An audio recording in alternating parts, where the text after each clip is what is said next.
प्रिय बाइबल में 3 लोगन के विषय में लिखल बा, विशेष रूप से जिनके परमेश्वर पसंद कैले, जवना लोग के परमेश्वर चाहले।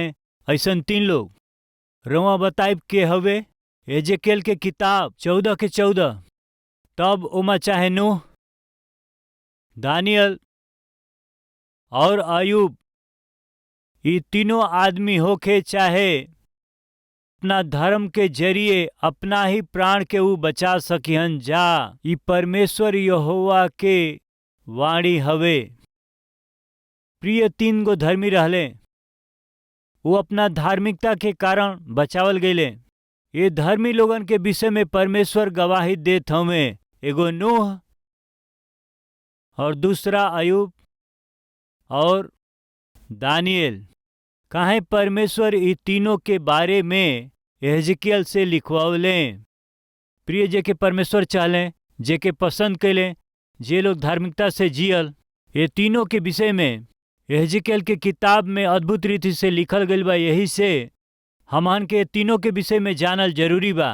पहला हमें नूह पवित्र रहले, दूसरा हमें अयूब परिपूर्ण रहले, तीसरा दानियल प्रार्थना करे वाला रहले। प्रिय नूह के रहे पवित्र रहले, अयूब के रहे परिपूर्ण रहले, दानियल के रहे प्रार्थना करे वाला रहले। मसीही लोग के हमें पवित्र हमें प्रार्थना करे वाला हमें परिपूर्ण हमें। प्रिय हम और रउआ परमेश्वर के संतान के रूप में जियत हई जा। ऐसे रउआ कहत हई त हमनी के पवित्र रहे के बा। काहे कि परमेश्वर पवित्र हमें। हमन के परिपूर्ण होके के बा। हमनी के परमेश्वर परिपूर्ण हमें। हमन के प्रार्थना करे वाला होके के बा। काहे कि प्रभु यीशु मसीह जब ये संसार में रहले तब वो बहुत प्रार्थना कैले। और अब वही प्रभु का करत हमें, परमेश्वर पिता के दाहिनी ओर बैठ के का करत हमें, प्रार्थना करत हमें। तो एगो सच्चा मसीही के हवे जे परमेश्वर के प्रिय होखे, परमेश्वर के पसंद होखे। आत्मिक के ह ऐसे सवाल पूछब तो सबसे पहले परमेश्वर पवित्र जीवन जिए वाला के पसंद करेलन। कब पवित्र जीवन जिए वाला, कहाँ पवित्र जीवन जिए वाला, कैसे पवित्र जीवन जिए वाला, ये बात के जाने के कोशिश करे के आई। हम सब मिल के उत्पत्ति के किताब में प्रिय लगभग 5000 बरिस पहले जवन घटना घटल ओकरा के सामने लियावल चाहत हई। उत्पत्ति के किताब 6वां अध्याय 5वां पद से यहोवा परमेश्वर देखले कि मनुष्य लोग के बुराई पृथ्वी पर बढ़ गईल बा और उनकरा मन के विचार जवन उत्पन्न होत बाटे उ निरंतर बुरा ही होखेला। और यहोवा पृथ्वी पर मनुष्य के पृथ्वी पर बना के पछतैले और उ मन में बहुत खेदित भइले। प्रिय परमेश्वर खेदित होखेलन या ना होखेलन? का कहब रउआ? परमेश्वर खेदित होई हैं। कब? जब रउआ में उ पाप के देखी हैं तब। परमेश्वर जब रउरी जीवन में अपवित्रता के देखी हैं तब। परमेश्वर रउरी मन में जब अपवित्र विचार के देखी हैं तब। परमेश्वर रउरी मुंह से जब अपवित्र बात के सुनी हैं तब। रउआ जब अपना शरीर से अपवित्र काम के करब तब परमेश्वर खेदित होई हैं। प्रिय बेटा शराब पी तो पिता दुखित होई हैं। रउआ एगो शराबी हई, रउआ शराब पीला तो का रउरी शराब पियला से परमेश्वर दुखी ना होई हैं? बेटा और बहू सवेरे से सांझ तक जब लड़त रहेलन, माता पिता दुखित ना होई का? और आज रउआ सुबह से शाम तक अपना घर में लड़ब तो परमेश्वर दुखी ना हुई है? कभी रउआ सोचली का? प्रिय जवान लोग परीक्षा के तैयारी करत हई ना? जब परीक्षा में रउआ पास होखब तो और माता पिता खुश होई हैं। और परीक्षा में जब फेल हो जाए तो और माता पिता बहुत दुखित होई हैं। वैसे ही परमेश्वर जौन रउआ से प्रेम कैले, रउआ फेल होखब तो परमेश्वर दुखी होई हैं, वो खेदित होई हैं। काहे जानत हई? परमेश्वर चाहला कि हमनी का सफल हो जा, हमहन असफल हो जाई जा। ई परमेश्वर पिता कबही भी ना चाहेलन। कौनो विषय में होखे, बतावत हई, शिक्षा में होखे, पेशा में होखे, नौकरी में होखे, कृषि काम में होखे, व्यापार में होखे, चिकित्सा में होखे, हारे के अनुमति नहीं खे। हमार बात समझ ली? शिक्षा होखे, चिकित्सा होखे, पेशा होखे, व्यापार होखे, किसानी के काम होखे, रउआ के हारे के जरूरत नहीं के। रउआ हार जाई परमेश्वर ना चाहेलन, काहे कि परमेश्वर कबो हरलन ना, उनकर संतान भी कभी हारी नहीं। प्रिय, वो दिन परमेश्वर मनुष्य के जे के प्रेम से बनौले होके देखले, वो अपन मन दे के अपना समानता में और अपना स्वरूप में जब मनुष्य के बनौले, वो का आशा करने की मनुष्य उनकर इच्छा के अनुसार जी, उनकर मर्जी के अनुसार जी। बाकी मनुष्य परमेश्वर के भूल गईले। परमेश्वर के अनुसार मनुष्य के जिए के रहे, जवन अपना इच्छा से जिए लागल। परमेश्वर खेदित भइले। प्रिय, जन्मावल गईल बच्चा अपना माता पिता के सामने मनमर्जी से जियला से कौन माता पिता के हृदय दुखी ना हो? एक बार जरा सोची। प्रिय, माता पिता खुद के बच्चन के बिगड़त नाश होखत और उनके बर्बाद होखत वो लोग ना देख सकलन, और कष्ट में पड़ल उनके देख करके वो माता पिता खेदित होलन और दुखित होखेलन। त हमार और तोहार परमेश्वर कितना दुखित होई हैं। परमेश्वर हमनी से इतना प्रेम कैलन कि अपना बेटा के दे दिहले। प्रभु जवन हमरा से रउआ से जान से अधिक प्रेम कैले, ऊ प्रभु रउआ के देखें और रउआ के मनमर्जी जियत देखें तब दुखी होई हैं, निश्चय दुखी होई हैं। प्रिय, हम एगो गीत लिखले रहली, शायद रोवत होई हैं। यीशु जी, तोहरा सृष्टि कैला के कारण, तोहरा के ये जगत में भेजला के कारण, ये गीत के ये वचन से प्रेरित होके लिखली।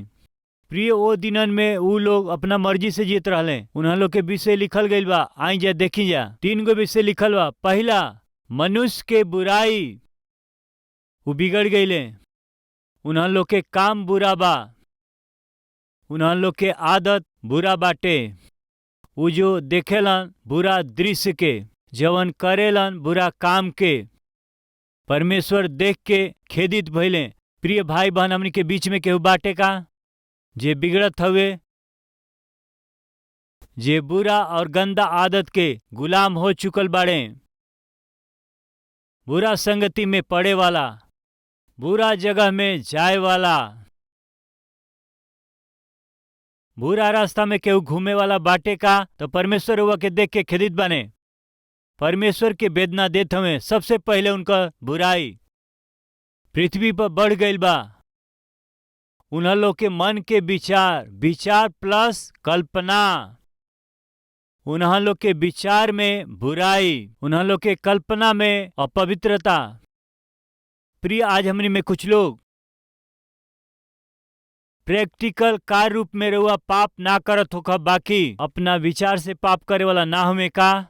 शारीरिक रूप से बेविचार करे वाला ना हुए हमनी में, बाकी विचार में पाप करे वाला ना हुए का? आज बहुत से लड़का और लड़की कौना परीक्षा में पड़ेलन जानत है रहुआ? लड़का अपना मन में सुंदर हीरोइन के सोच के पाप करेलन जा, बुरा काम करेलन। सुंदर हीरो के विषय में सोच के लड़की लोग अपना मन में बुरा विचार से शरीर के नाश करत रहेली। आज ये वचन के सुने वाला हमार भाई और बहन लोग, ये बात सही हवे कि ना? पति के साथ रहत ही दूसरा आदमी से अपनी कल्पना में पाप करे वाली पत्नी ना हुए कहल जाई? पत्नी के रहते पराई स्त्री के अपना कल्पना में पाप करे वाला पुरुष ना हुए कहल जाई? के हवे ई बिगड़ल हवे? आज ऐसा लोग हमनी के बीच में ना हमें का? निश्चय हमें रउआ के देख के परमेश्वर खुश ना हमें, खेदित हमें। राउर सृष्टि कैला के कारण, रउआ खातिर जान दिहला के कारण निश्चय परमेश्वर आज दुखी हमें। ये हमारा खातिर के ठीक ना होवे, ये भला हमारा खातिर नहीं के, ये हमनी खातिर अच्छा ना हो। विचार से करे वाला पाप के संबंध कोनो उम्र से ना हो। कृपया ध्यान दें, उम्र रौरी शरीर के बाटे। जन्म से लेके मरण तक हमनी का बरिस के गिनत रहिला जा। अब हमार उम्र 10 20 30 40 50 60 उम्र के कह रौरी शरीर कह।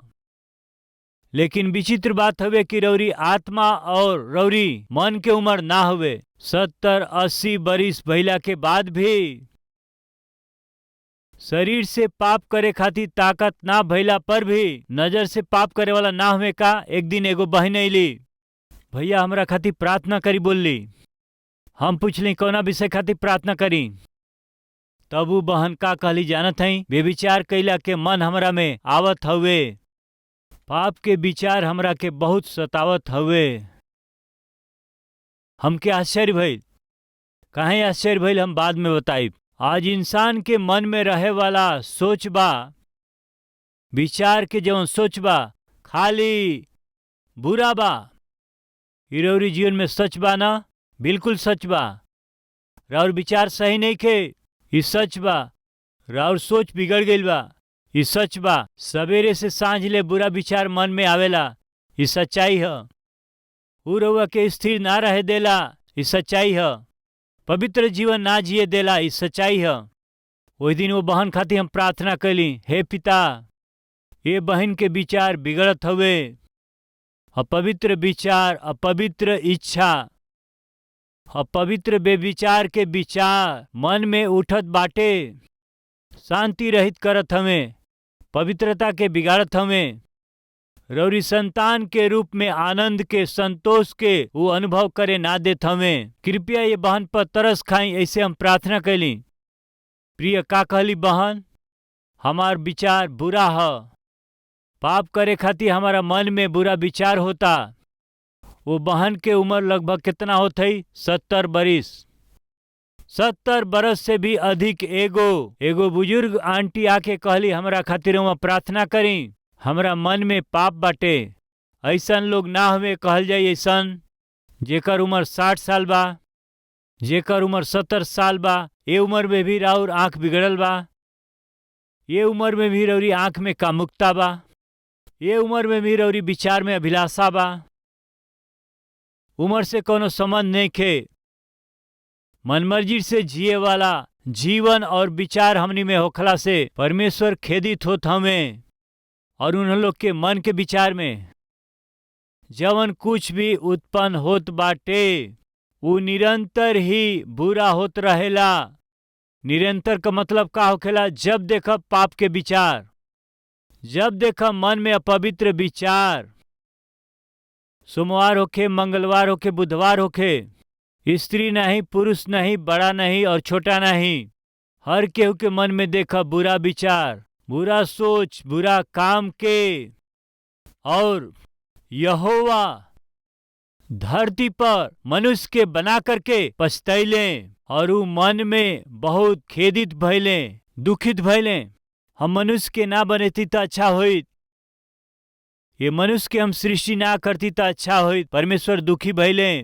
प्रिय, हो सकेला कि आज परमेश्वर हुआ के देख के दुखी होके मनुष्य के सृष्टि ना कैले होती तो अच्छा होइत, इन लोग के ना बनौले रहती तो अच्छा होइत।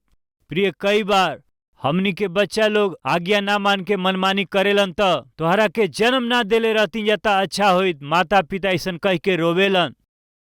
हमारा बचपन में हमार महतारी रोवली, हर दिन इहे रोवे के रहे। केकरा विषय में? हमरा विषय में।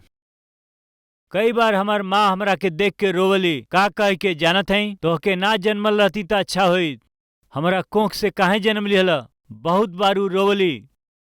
कारण का रहे? हम बहुत ही शरारती लड़का रहली।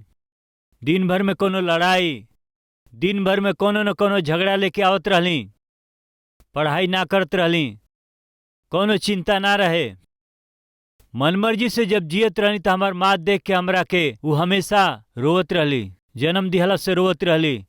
आज रउआ मनमर्जी जियत हई, यही से रउआ के दाम देख के प्रभु मोल लेले हुआ, यही से रोवत हमें। हमरा के काहे तोहरा खातिर प्राण देवे के पड़ गई। हम अनावश्यक तो से प्रेम कैली, प्राण से ज्यादा प्रेम कैली। हम अपना प्राण के तोहरा खातिर दिहली, बाकी मनमर्जी से जियत हवा। प्रभु दुखित होत हुई हैं, जरा सोची। अब हमार सवाल बा, प्रभु के दुख दे के का हासिल करब? प्रभु के सता के रुआ का पाइब? परमेश्वर के रुआ दुखी करके का कमा ले? वही दिन वो का कमैले जानत हई? नाश के। का कमैले जानत हई? प्रलय के। अपना जान के गंवावे वाला वो भयंकर दंड के उमोल लिहले। फिर पढ़त हई का भइल, तब यहोवा परमेश्वर कहले, हम मनुष्य के जेकर हम सृष्टि कैले हई पृथ्वी के ऊपर से हम मिटा दे, का मनुष्य, का पशु, का रेंगे वाला जंतु, का आकाश के उड़ल पक्षी, सबके मिटा दे, काहे कि हम उनकरा बनवला से पछतात हई। प्रिय परमेश्वर प्रेमी हमें और साथ ही साथ वो पवित्र और धर्मी हमें, अन्याय के सही ना पावेलन। अधर्म से जिये वालन के देख के वो चुप ना रह सकेलन। परमेश्वर न्याय हमें, न्याय और धार्मिकता के रक्षा करे वाला हमें। यही से वो कहत हमें कि तोहरा पापमय काम के कारण, तोहरा पवित्र जीवन के कारण हम दंड देवे जात हई। का कहले, पूरा रीति से, संपूर्ण रीति से हम तो नाश कर दे। प्रिय भाई और बहन लोग, ये ठीक ना है। परमेश्वर से दूर होके जियल अच्छा ना है। मनमर्जी से जियल अच्छा ना हुए। जे रउआ के जीवन देले बाटे वो परमेश्वर के विरोध में रउआ पाप करत हई। प्रिय रउआ के याद बा जब उड़ाऊ पुत्र लौट के अइलन, अपना पिता से का कहले, पिताजी देखे के आए। लूका 15 अध्याय ओकर 18वां पद। हम अब उठ के अपना पिता के पास में जाइब और उनकरा से हम कहब कि पिताजी, हम स्वर्ग के विरोध में और रौरी नजर में हम पाप कैले हई, या रौरी सामने हम पाप कैले बानी। पाप करे वाला हर एक व्यक्ति परमेश्वर के विरोध में और मनुष्य के विरोध में वो पाप करेलन। ये बात करुआ मत भूली। उस दिन परमेश्वर फैसला कैले, अब हमरा से ना होई। अब अहीं तक हम सह लिहली, बर्दाश्त कर लिहली, अब हमसे ना होई, हम दंड देब। प्रिय भाई और बहन लोग, परमेश्वर सहत सहत सहत हमन के देख के ई बात कहला से का भइल स्थिति, हमसे ना होई, हम अब ना सही पाई। जानबूझ के पाप करत हव, जानबूझ के पाप खातिर प्रेरित करत हव। सब कुछ जान करके भी अपना मन मर्जी से रुआ पाप करत हई। हम पवित्र परमेश्वर हई मालूम बा, हम पवित्रता से प्रेम करीला इहो मालूम बा, उनके पवित्र जीवन जिए के बा ई मालूम बा, उनकरा खातिर हम अपन जान देले बानी इहो मालूम बाटे, खून बहोले बानी इहो मालूम बा, दाम चुकौले बानी इहो मालूम बा। मालूम भइला पर भी हमार बच्चा मन मर्जी से जियत हमें। अब हम सहन ना कर पाए भी कह के यदि परमेश्वर दंड दिहला के फैसला कैले से का सही पावे के का उनकरा दंड के सामना केहू कर पाई? परमेश्वर के दंड दिहला के समय के और काल के सह पावे के शक्ति और ताकत हमनी में बाका? प्रिय एक बार सोची, एजेकियल 22 अध्याय 13-14 वचन। तू हमारा पवित्र वस्तु के तुच्छ जनला और हमारा विश्राम दिन के अपवित्र कर दिहला। तोहरा में लुच्चा लोग हत्या करे खातिर के तत्पर भइले और तोहरा लोगन में पहाड़न पर भोजन कैले हमें। तोहरा बीच में उ लोग महापाप कैले हमें। तोहन लोग में पिता के देह उघारल गईल। तोहन लोग में ऋतुमती स्त्री से भी भोग कैल गईल हवे। केहू तोहन लोग में पड़ोसी के औरत के साथ वो घिनौना काम कैलन जा। का ई सच्चाई ना है? आज ये संदेश के सुने वाला रउआ में रउरी शरीर में ऐसन कामुकता के काम नेखे होखत का? परमेश्वर कहत हमें तोहन लोग में कामुकता के घिनौना काम के करे वाला हमें। और केहू लोग अपना बहू के ही बिगाड़ के महापाप कैले हमें। और केहू तो अपना बहिन अर्थात अपना बेटी के ही भ्रष्ट कैले हमें। और केहू अपना बहू के ही बिगाड़ करके महापाप कैले हमें। और केहू तो अपना बहिन अर्थात अपना बेटी के भ्रष्ट कैले हवे। रिश्ता के भूल के शरीर के कामुकता के पूरा करे खातिर के कितना हद तक गिर गईल हमें। परमेश्वर के देखलें ऋतुमती स्त्री के भी ना छोड़त हवन जा, अपना बहू के भी वो लोग ना छोड़त हवन जा। ओ दिनन में एगो पति पत्नी हमारा पास अइले, बहुत चिंता के साथ हमारी पास अइले। वो पति कहे लगले, हमरा पत्नी खातिर प्रार्थना करी। वो डिप्रेशन में है, मर जाए के बाद सोच के वो आत्महत्या के प्रयास करत है। कृपया हमरा पत्नी खातिर प्रार्थना करी। तब हम पूछली, बहन काहे आत्महत्या कैला के कोशिश करत हऊ, काहे आत्महत्या कैल चाहत हऊ? वो बहन के मुंह से शब्द ना आयल। उनकर पति तब कहले, हमार पिताजी हमरा पत्नी के बिगाड़त हवे। पिता यानी के ह? ससुर जी। स्वयं ससुर ही बहू के साथ कुकर्म करिए तो कैसे सह सकेली? आज हमनी के बीच केहू बा का रिश्ता के ताख पर रख के मनुष्य होके जानवर जैसे जियत हमें केहू बा का? खतरा बा। ये अंतिम दिन खातिर और नाश के दिन खातिर एगो चिन्ह हवे, ए बात के मत भूली। एक दिन एगो महतारी और गर्भवती बेटी एलिजा, सामान्यतः 7-8 महीना के गर्भवती बेटी अइला से काहे खातिर इन्हें प्रार्थना करावे कि डिलीवरी अच्छा से हो जाओ, स्वस्थ बच्चा हो सके। माँ बेटी दोनों एलिजा प्रार्थना करे कहली।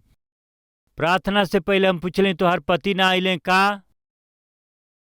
कुछ ना बोलली। ई का बहन, तू गर्भवती बाड़ू, प्रार्थना करावे आइल हो, पति ना आइल हमें का? माँ कहली, उ ना आई है, वो आ ना सकेलन। काहे? वो काहे खातिर ना आई है? ना आई है, वो ना आ पई है। काहे खातिर? माँ रो करके कहली, हमार बेटी जौन गर्भवती बाड़ी, शादी के बाद ना, शादी के पहले गर्भवती बाड़ी, इनकर पति ना हमें। फिर पति के बिना गर्भवती कैसे भइली? इनकर बदकिस्मती बा। हम का करी? हम का करी? तब का भइल? के हवे जे रौरी बेटी के यह तरह से बिगाड़ के बेरहमी से इनकरा जीवन के नाश कैले? हम के ह? तोहरा बेटी के जीवन के नाश के कैल माँ?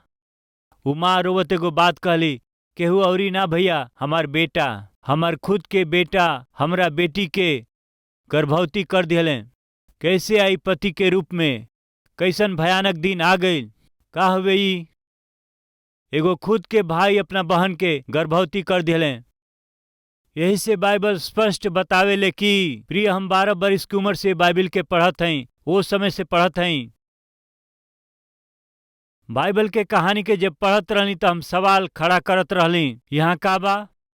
और केहू तो अपना बहिन अर्थात अपना बेटी के भ्रष्ट कैले बाटे। जब ये वचन के हम पढ़ली, हमके डर लागल, दुख भइल, मन में सवाल भी उठल, यहाँ का लिखल बा? वो अपना खुद के बहन के ही बिगाड़ देवे वाला तोहरा में हमें। यह तरह से जब हम अपना छोट उम्र में के पढ़ली, वहां प्रश्न चिन्ह लगा लेली, कहा प्रभु बहन के बिगाड़ल का ह? ऐसे के करी? ऐसन बात बाइबल में काहे बा? ऐसे हम प्रश्न चिन्ह के लगौली, काहे कि वो समय हमरा के समझ ना रहे। अब तो हम आंख से सब देखत हई, अपना बहन के अपना भाई के जरिए बिगाड़ल, और बहू के ही बिगाड़े वाला उनकर ससुर जी। प्रिय भाई और बहन लोग, परमेश्वर का तमें मनुष्य के मन में जवन कुछ उत्पन्न होखेला वो बुरा ही होखेला, और वो इतना बुरा होखेला कि पत्नी और बहू में अंतर नइखे दिखाई देत, बहिन में, भाभी में, साली में अंतर नइखे दिखाई देत, जीजा और भाई में अंतर नइखे दिखाई देत। आज हमनी के बीच में ऐसन लोग ना हमें, निश्चय हमें। ऐसन लोग के परमेश्वर देख के चुप रही हैं का? वो निश्चय दंड दी हैं। आज हमनी के बीच के बाटे का मनमर्जी से जिए वाला, ऊपर से भक्त दिखाई देते हैं, भीतर से अंदर अंदर भयानक इकट्ठा करे वाला लोग। परमेश्वर उनकरा से इस सवाल करत हमें आज, यदि आज हम तो के दंड देव तो सहे के शक्ति बा का? सहे के हमनी में शक्ति नहीं खे तो का करे के बा? पछताप कइल अच्छा बा।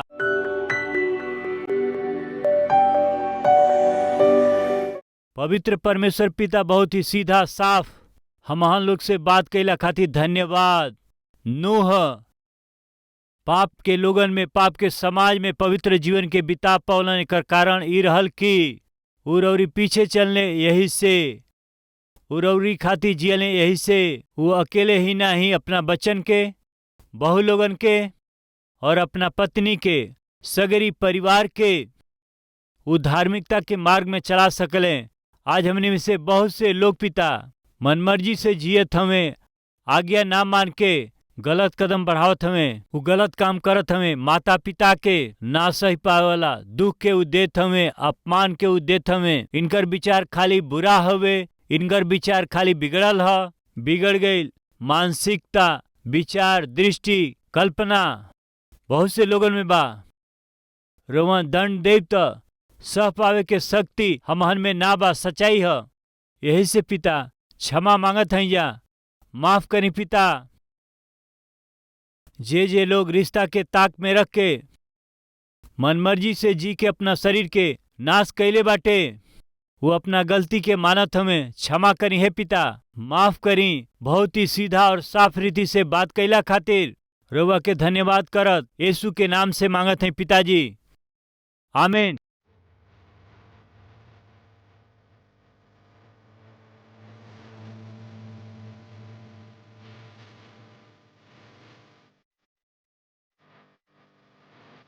प्रभु में अति प्रिय भाई और बहन, रउआ सबके सलाम। रउआ अच्छा है। कलवरी आवाज 2003 में शुरुआत भइल और आज 2023 के 20 बरिस हो चुकल बा।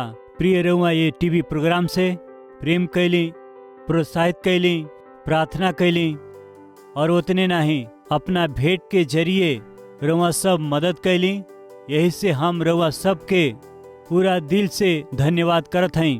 आज एक कार्यक्रम के जरिए हजारों और करोड़ों लोगों तक जीवित परमेश्वर के अद्भुत सुसमाचार के पहुंचावे खातिर रउरी जरिए कैल गई मदद खातिर हम दिल से धन्यवाद देते हैं। और यही समय हमनी कही कलवरी आवाज के कार्यक्रम भोजपुरी में ही ना, भारत देश में बोले वाली हर एक मुख्य भाषा में प्रभु यीशु मसीह के सुसमाचार के हम पहुंचा सकें परिश्रम करत हैं। वैसे ही हर महीना लगभग 650 टीवी कार्यक्रम के प्रसारित करत हैं। जा बोझ से भरल इस सेवकाई आगे जाए के बात निश्चित रूप से राउर सहायता, प्रार्थना और सहयोग बहुत जरूरी बा। एगो कार्यक्रम के प्रसारण खातिर अनेक चैनल के माध्यम से 20,000, 30,000, 40,000, 50,000 तक एगो कार्यक्रम खातिर खर्चा करे के पड़ेला।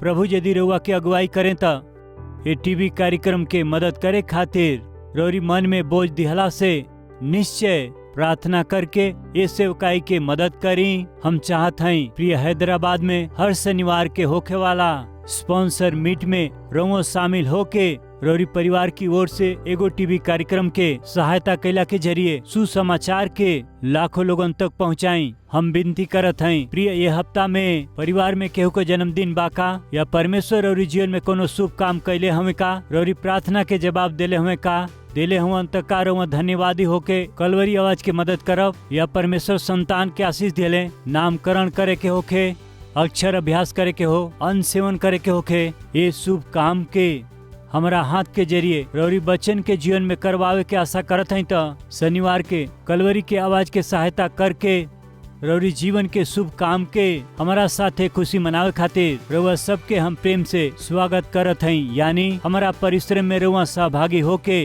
अपना खुशी के बांटी, रौरी खुशी में हम सहभागी होके रौरी खुशी के पूरा करे के बा। दिल से चाहत हम ये अद्भुत परमेश्वर के सुसमाचार के संसार के पहुंचावे के प्रक्रिया में रौरी प्रार्थना और उत्साह के चाहत हम प्रभु में राउर प्रिय सतीश कुमार। हमार पता बा Kalvari, post box number 30, Kukatpally, Hyderabad 72।